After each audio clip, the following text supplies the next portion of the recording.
Punto Global es un espacio traído a ustedes por el Centro de Estudios Estratégicos de Relaciones Internacionales, CERI. Bueno, bienvenidos y bienvenidas nuevamente aquí a Punto Global, este podcast del Centro de Estudios Estratégicos de Relaciones Internacionales.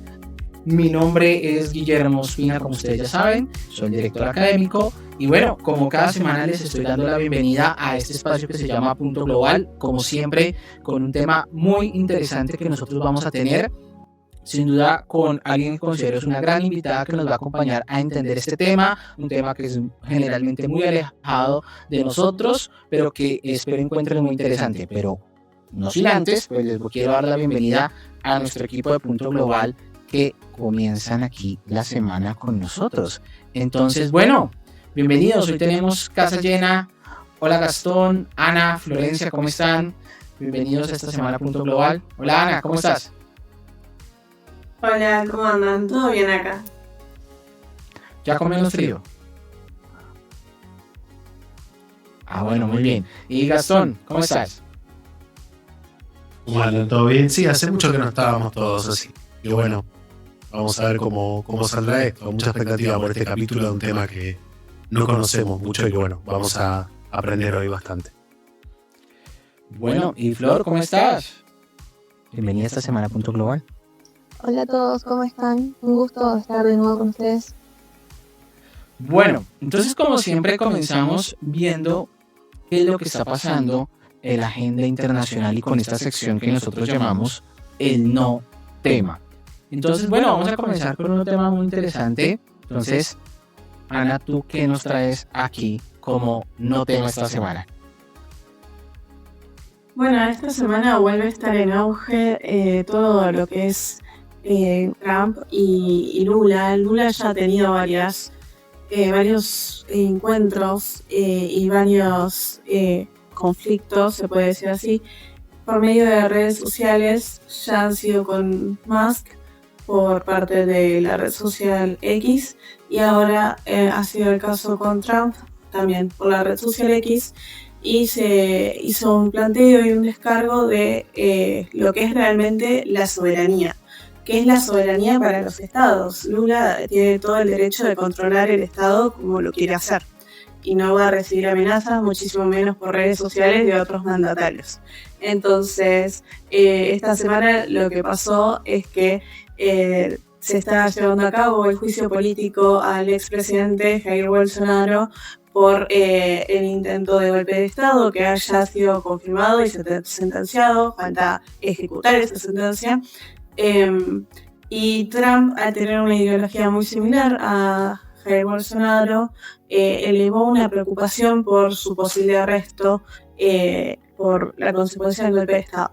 Entonces, debido a esto, Lula respondió con que Estados Unidos no debe meterse en los asuntos estatales, ¿no?, de Brasil. Y esta semana salió, no sé si se ve bien en la foto, con una gorra que dice Brasil es de los brasileros, como, bueno, una contraposición de Make America Great Again de Donald Trump, hacer América grande de nuevo. Y bueno, se han hecho comentarios cruzados de lo que va a ser un supuesto aumento de aranceles de un 50% de parte de Trump a Lula, y Lula ha dicho que él también responderá de la misma forma, y ya se han visto hoy consecuencias en los aumentos de los precios del café. Así que bueno, veremos cómo sigue esto, y la verdad que me parece muy interesante personalmente esto de poder defender la soberanía frente al hegemón global que es Estados Unidos. Bueno, Ana, muchísimas gracias. De hecho, cuando miraban los analistas, pues un poco son tres demandas que hacía Trump, ¿no? Un poco el tema de Bolsonaro, el tema que ustedes recordarán también que hay por ahí con X, un tema que tiene que ver con el Tribunal Supremo de Brasil, que es un órgano independiente, y por supuesto esa envoltura que siempre pone Trump del comercio como presión. Entonces, bueno, esto es lo que nosotros tenemos como no tema, y vamos a irnos a otra región un poquito más alejada. Y Gastón, ¿tú qué nos traes como no tema esta semana? El continente habitual que es África, su resultado va a depender De su resultado va a depender la cadena de suministro de las tierras raras que van al gigante asiático.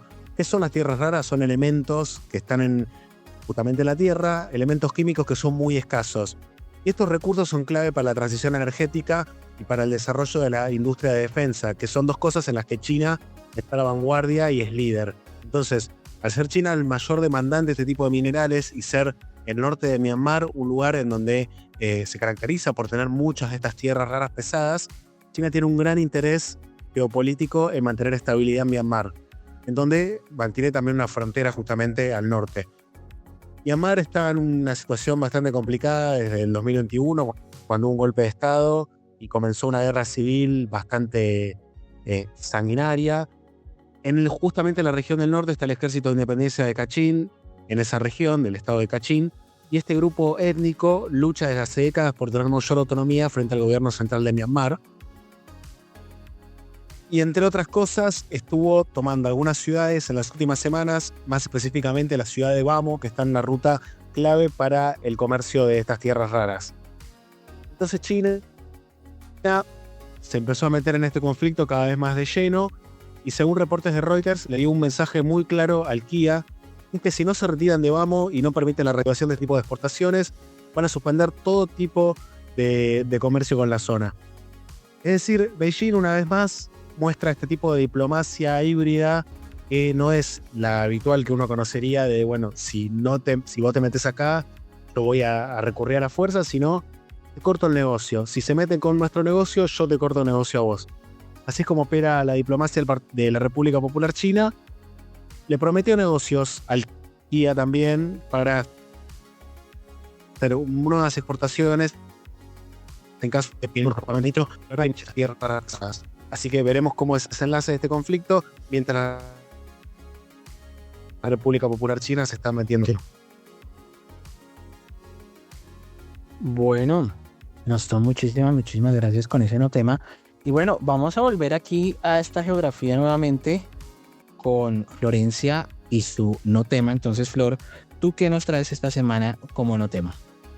Bueno, para este no tema yo quería hablar de que este lunes culminó la segunda y la última jornada de los BRICS que se llevó a cabo en Río de Janeiro y que estuvo marcada por las amenazas de Donald Trump de aumentar el 10% de los aranceles adicionales a todos los países que se alineen a este foro.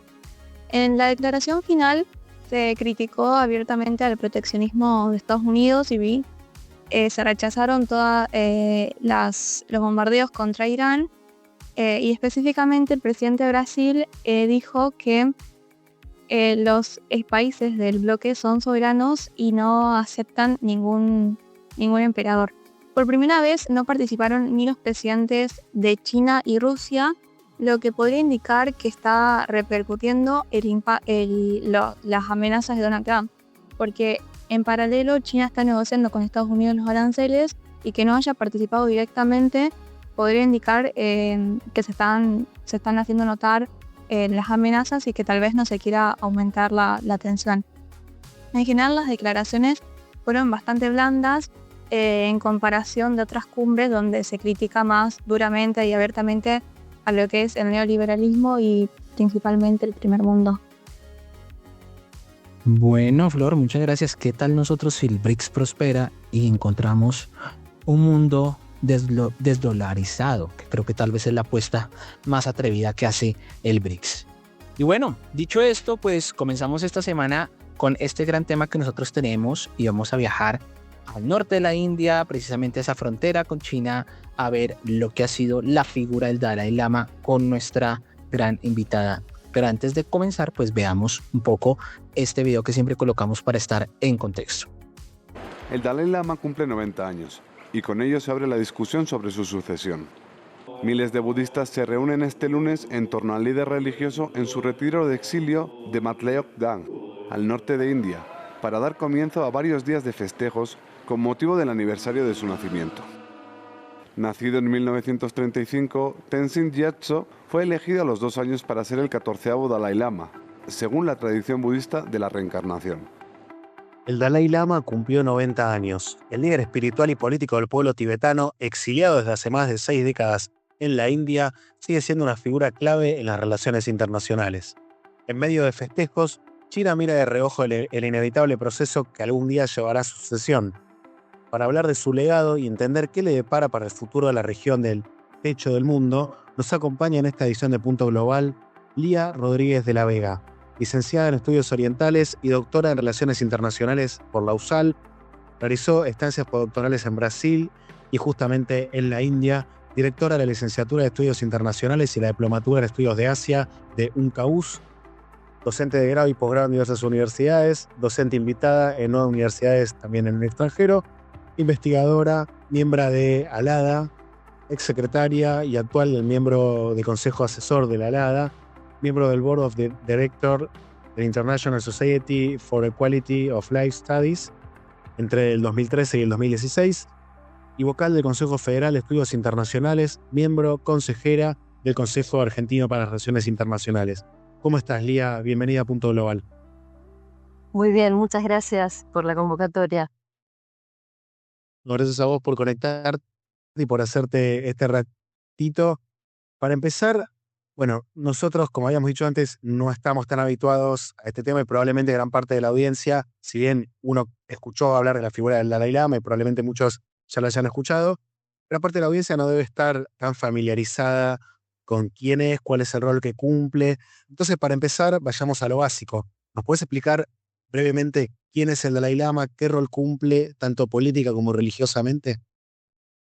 Bueno, el Dalai Lama efectivamente es un líder espiritual y en su momento también temporal del Tíbet. Es la cabeza del budismo tibetano, que es una rama del budismo vajrayana, que bueno, impera en esa zona del mundo y que en determinado momento en su dinámica con lo que conocemos como la República Popular de China termina saliendo de esa República Popular de China y se va a la India, a la zona norte de la India, y actualmente precisamente sigue en la India, asentado en la ciudad de Dharamsala, donde han desarrollado una estructura bastante importante de lo que es la presencia de la diáspora india, ¿no? Se calcula que hay 80.000 tibetanos allí. Bien, y para continuar con la introducción, ¿nos puedes comentar un poco de qué impacto ha tenido el liderazgo espiritual en temas globales como lo es el medio ambiente, los derechos humanos y todo el tema de la paz? Bueno, en principio lo que me parece que sucede, él gana el Premio Nobel de la Paz, está identificado precisamente con una persona ligada a esa virtud tan noble de Ahimsa, que es una virtud fundamental del budismo. El budismo surge hacia el siglo VI antes de nuestra era en la India, va a llegar entre el siglo VII y el siglo IX a la zona de Tíbet. En el siglo IX va a haber una suerte de fragmentación política en esa zona, y entonces el budismo en esa región va a retomar, digamos, una suerte de segundo impulso hacia el siglo X, y va tomando una suerte de versión local que se fortalece y que luego lo distingue entre otras ramas del budismo, y va a tener a este Dalai Lama, que es el 14º, como una figura fundamentalmente asociada a esa virtud específica de la ahimsa, la no violencia, por toda esta dinámica política que, como les decía, se da con los chinos y que termina marcando su salida de Tíbet frente a la acusación del gobierno de la República Popular de haber tenido un gobierno de carácter feudal en la zona de Tíbet, etcétera, etcétera, discutido por algunos historiadores, aceptado por otros. En fin, es un tema controvertido, pero en todo caso es parte de la acusación. Y en líneas generales, este líder ha tenido un gran impacto asociado a esa virtud y, como bien decías, muy preocupado también por cuestiones ambientales, ¿no? Que me parece que igual es un signo de época en algunos líderes en respuesta a la coyuntura que se plantea a nivel global. Manifiestan preocupaciones que a lo mejor en otro momento no han sido tan notorias en su prédica. se pensaba en la prédica del Papa en su momento, ¿no? Digo, me parece que la coyuntura también impone el acercamiento a determinados temas que a lo mejor no es que originalmente no están en sus preocupaciones, sino que no se habían hecho tan visibles y que la coyuntura en su urgencia convoca a mayor difusión. Bueno, Lía, nosotros actualmente nos encontramos en los 90 años que está cumpliendo el Dalai Lama.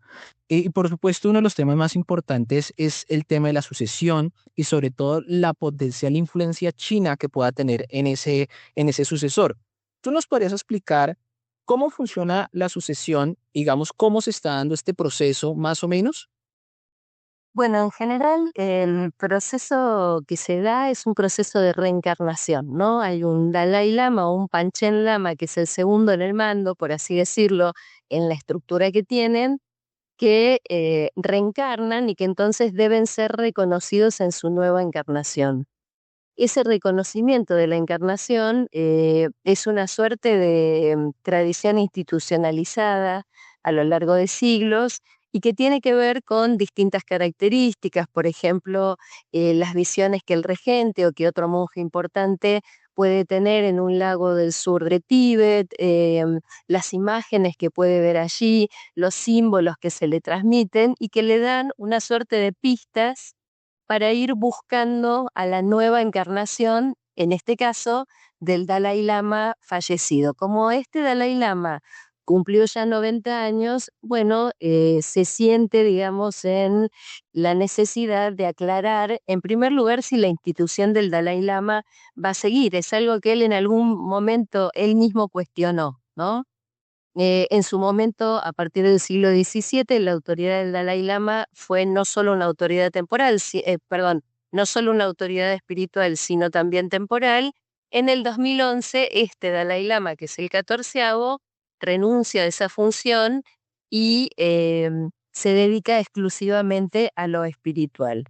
En general, la tradición, como les decía, había impuesto todas estas dinámicas de reconocimiento, la famosa prueba de una vez que encuentran una cantidad de niños que pueden encarnar tanto en Tíbet como fuera de Tíbet, pero en general se ha dado adentro de Tíbet hasta el momento, eso respondiendo a las señales que aquellos que están atentos dentro de la estructura reciben o se les muestran.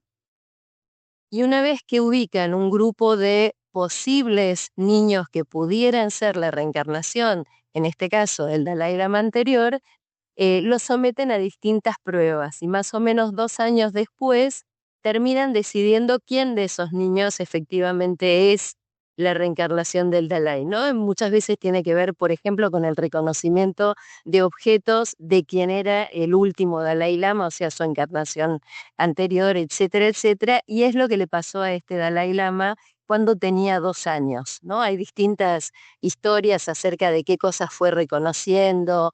Se dice inclusive que reconoció a uno de los monjes que llegó a su casa cuando él era un niño, tenía 2 años, y luego se inicia un procedimiento por lo cual con la misma familia se habla, se le explica lo que sucede y se inicia la ida a la educación monástica, que va a concluir varios años después. En el caso de este Dalai Lama fue consagrado en 1940 como tal y crece mientras asume esta responsabilidad y va estudiando, ¿no? Es como si yo les dijera, ellos siempre hacen la equivalencia respecto a que casi hay una formación como si hiciera un doctorado en budismo. Se va formando en distintas dimensiones del budismo, es decir, en paralelo a su aprendizaje espiritual, tiene también una suerte de aprendizaje escolástico que lo capacita para desempeñar ese rol de líder del pueblo tibetano.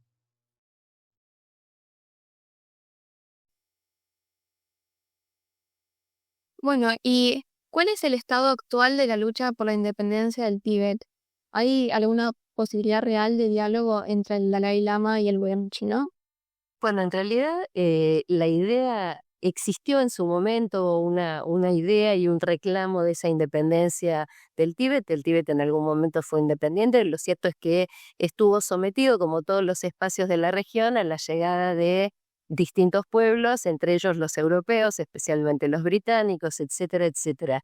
Sin embargo, el mismo Dalai en los últimos años enuncia la idea de que es mejor buscar un camino del medio. Habitualmente se conoce al budismo en general como el camino del medio, ¿no? Es decir, una vía que permita el diálogo con China y que, si no puede asegurar la independencia del Tíbet, más bien asegure una gran autonomía, ¿verdad?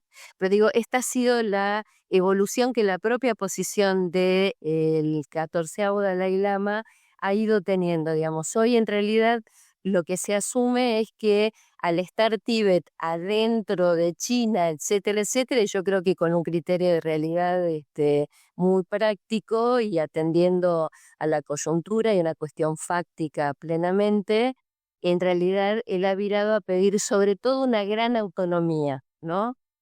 Que bueno, es uno de los temas que tensionan mucho esta situación, porque en el marco efectivamente de su empezar a hablar de la siguiente encarnación, por así decirlo, de alguna manera la sucesión, que no es tal, digamos, sería el mismo que reencarna, lo que empieza a discutirse con el gobierno chino es esta cuestión de quién tiene la legitimidad para definir quién viene después, ¿no? Es esto lo que se discute claramente.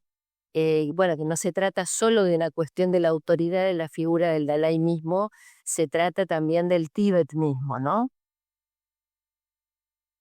Bueno, Lía, hay algo que yo me acuerdo mucho, y era que por allá en los años 90, los años 2000, pues se hablaba mucho de la campaña de liberación del Tíbet, ¿no? Y se colocaban pancartas, digamos, haciendo el símil con lo que ocurre en Palestina, y se hacía una campaña muy fuerte internacional, y había una gran diáspora pues alrededor de la liberación del Tíbet.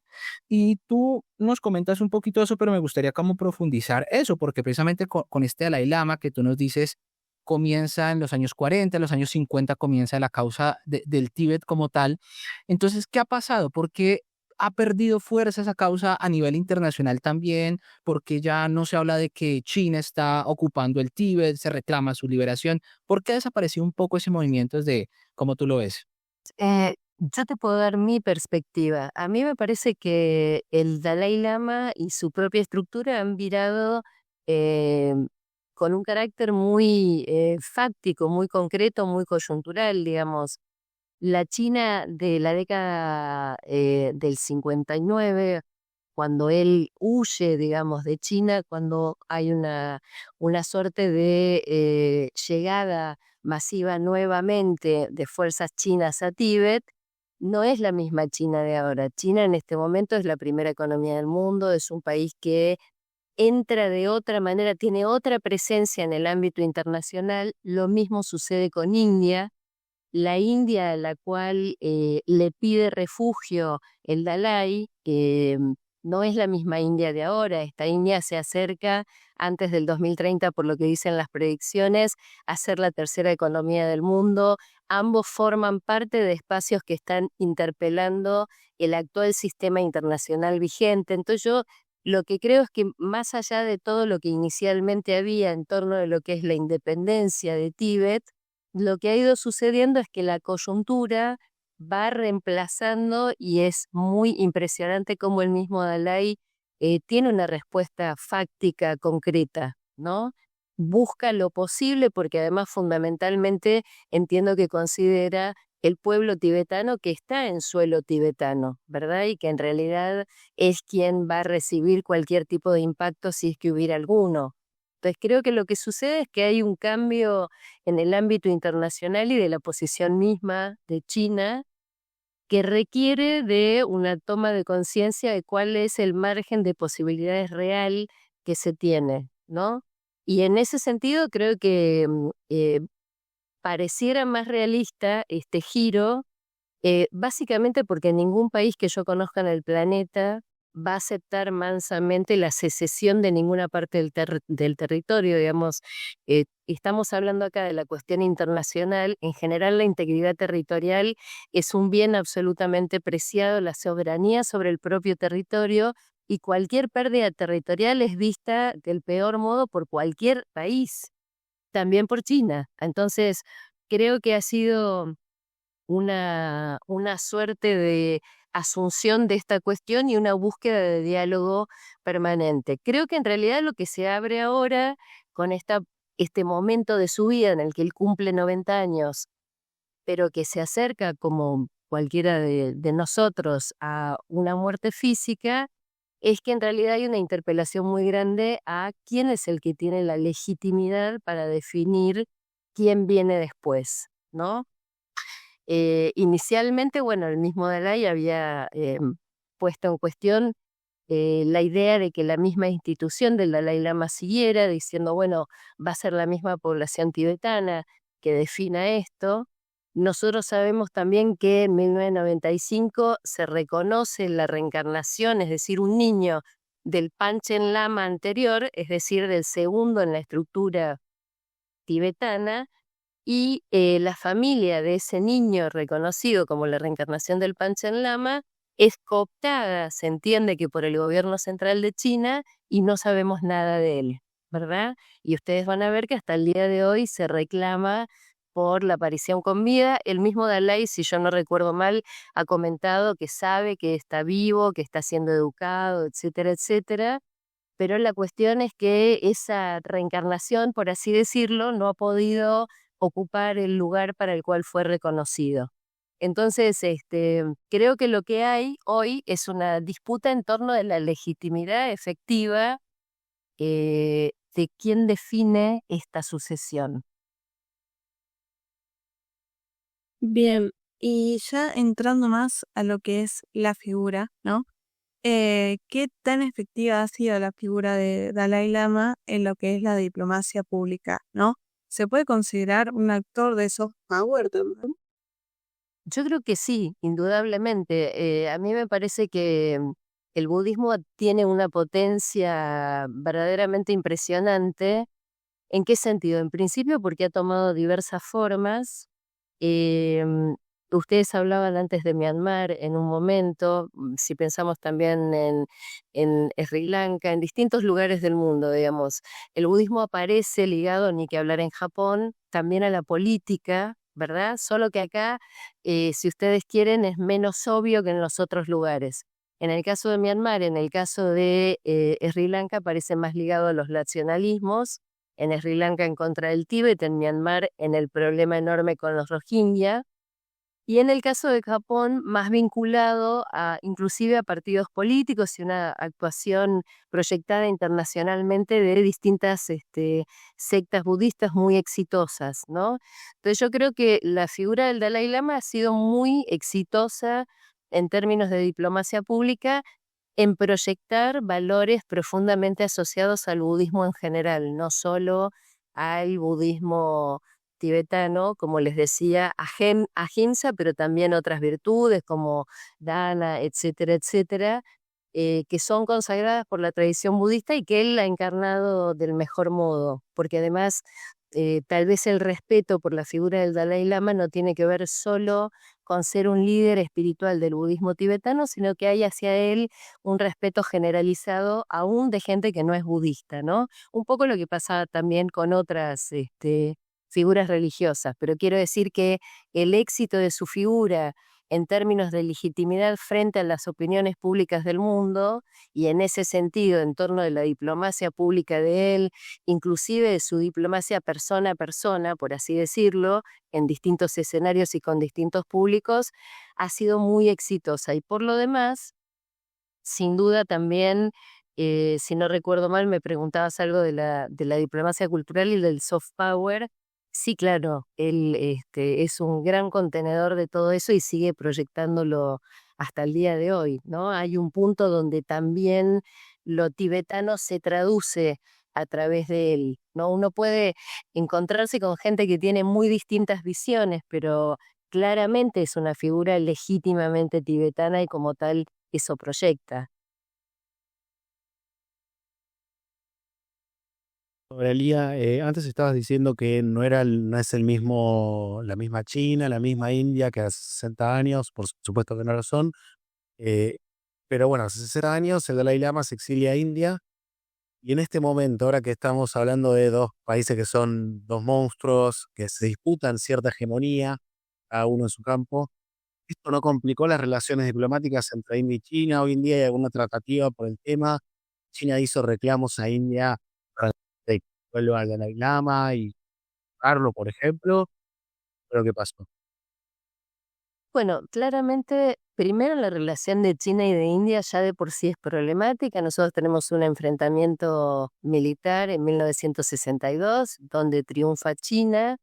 Recordemos también que India es un país que no ha salido a conquistar, ¿no? Quiero decir, no ha sido un país que se ha embarcado en diversas guerras. No quiero decir que China sí lo fuera, pero retrocedo a India, que es donde está el Dalai, y digo esto porque eso fue un punto de inflexión en lo que es la historia de la India, la necesidad de armarse, el pensar inclusive el programa nuclear en una clave que no fuera solamente de uso civil, ¿no? Ese es el momento en el cual se empiezan a gestar cambios que nosotros vemos hoy en la India. Por supuesto que la presencia del Dalai Lama es una presencia que ha, si ustedes quieren, tensionado la relación bilateral con China, que ya de por sí no era fácil por motivos que encontramos también en otros lugares, como los límites que dejan los británicos cuando salen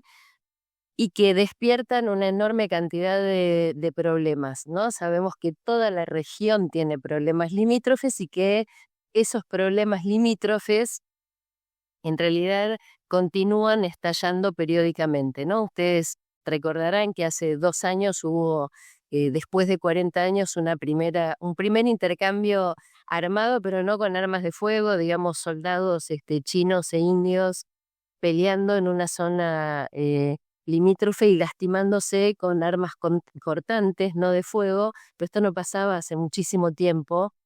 Entonces quiero decir, en un primer lugar hay una tensión asociada a todos estos límites que son importantes, eh, en principio porque, digamos, si uno mira con un poquito más de agudeza las determinaciones territoriales de los países, en realidad, digamos, uno podría decir que los territorios o la configuración territorial de los países implican una suerte de armado material, un envuelto material de relaciones de poder, ¿no? Entonces, la distribución del territorio y los límites son puntos muy sensibles, no es el único problema limítrofe que tienen China y la India. Por otro lado, son los dos más grandes de Asia. Ustedes saben que hace 1 año y medio India superó a China en términos de población. Y espera hacer lo mismo que China hizo con aquella enorme cantidad de población económicamente activa que tenía, que era el gran milagro económico que llevó a China hasta donde está ahora.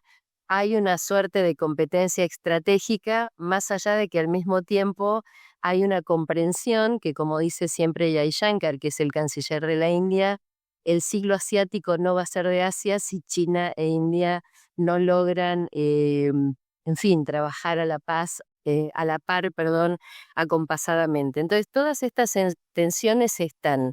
La presencia del Dalai Lama, por supuesto que es un agregado más en esa tensión lógica de competencia estratégica. Inclusive el Dalai, antes de desembarcar, digamos, huyendo de las fuerzas chinas en la India, había tenido la oportunidad de preguntarle a Nehru qué haría la India frente a su demanda de que fuera aceptado el asilo de él y de sus seguidores allí, y la historia señala que Nehru desaconsejó ese movimiento, ¿verdad?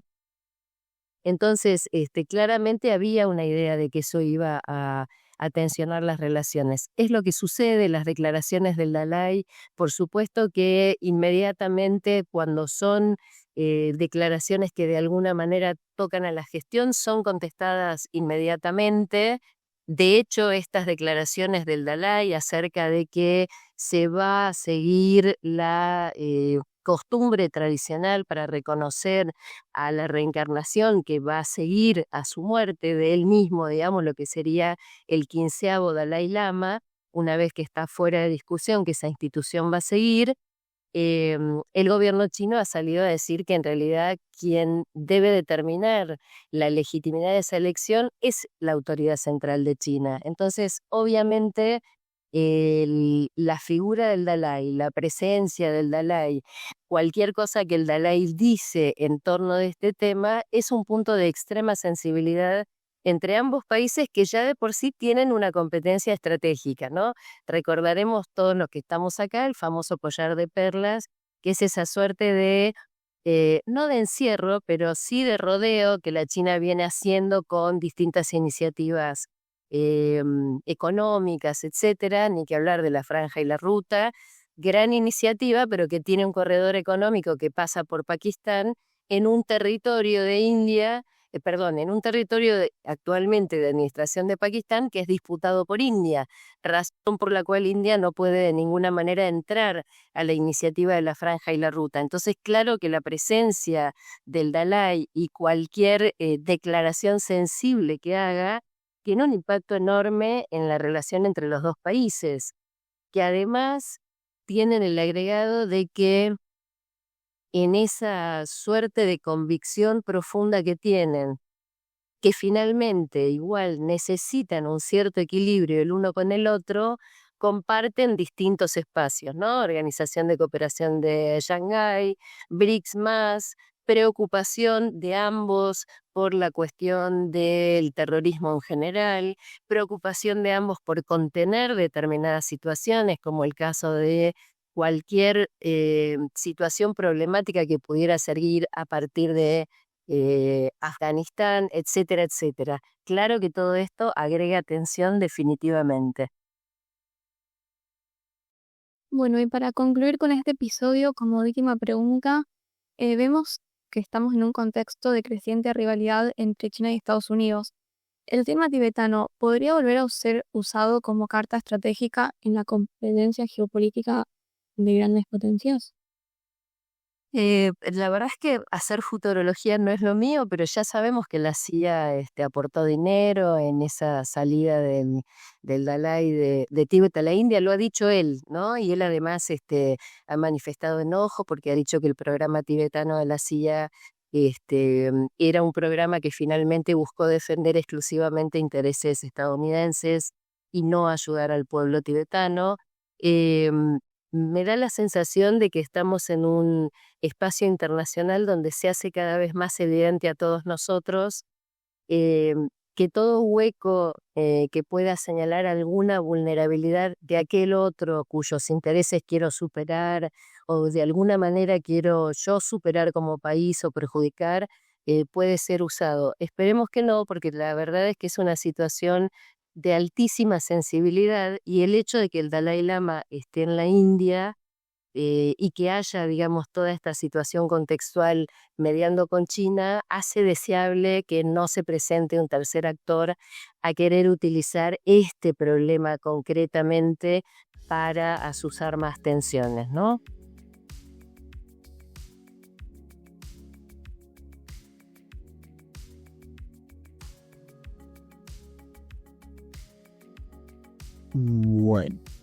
Bueno, Lía, muchas gracias por estar con nosotros aquí en este episodio de Punto Global. Ha sido un gusto escucharte, ha sido un gusto poder estar contigo. Realmente nos has enseñado muchísimo sobre este tema que pues no sabemos mucho y puede ser y considerarse muy lejano. Entonces pues nada, agradecerte muchísimo por estar en este episodio de Punto Global. Al contrario, les agradezco yo a ustedes la convocatoria, quedo a disposición. Es muy poco y muy breve lo que decimos, pero en todo caso me parece de mucho interés la temática, agradezco que la tomen e invito a todos los oyentes y las oyentes a profundizar en el tema, vale la pena. Bueno, Lía, muchísimas gracias. Gracias a ustedes. Bueno, Entonces, como siempre, cerramos estos episodios de Punto Global pues con esa gran invitación que nosotros tenemos a sumarse a la comunidad de WhatsApp del SERI. Por supuesto, ahí pueden encontrar toda la información sobre el SERI, los capítulos de Punto Global, las publicaciones que nosotros tenemos, la información que realizamos, los artículos, etcétera, etcétera. Y como siempre, si a ustedes les gusta Punto Global, si a ustedes les gusta este proyecto, pues siempre invitarlos a seguirnos en todas las plataformas de podcast. Nos pueden encontrar en Punto Global. Si ustedes nos quieren ver en YouTube, también nos pueden ver. Y por supuesto, calificarnos en esas plataformas diferentes. Usted coloque la manita arriba, márquelo con 5 estrellitas. Eso nos ayuda a llegar a más personas. Y por supuesto, dejar sus comentarios. Entonces, bueno, para cerrar este episodio, entonces me despido de nuestro equipo de Punto Global por esta semana. Entonces, Gastón, nos vemos la otra semana en Punto Global. Bueno, realmente muy enriquecedor todo. Nos vemos la semana que viene.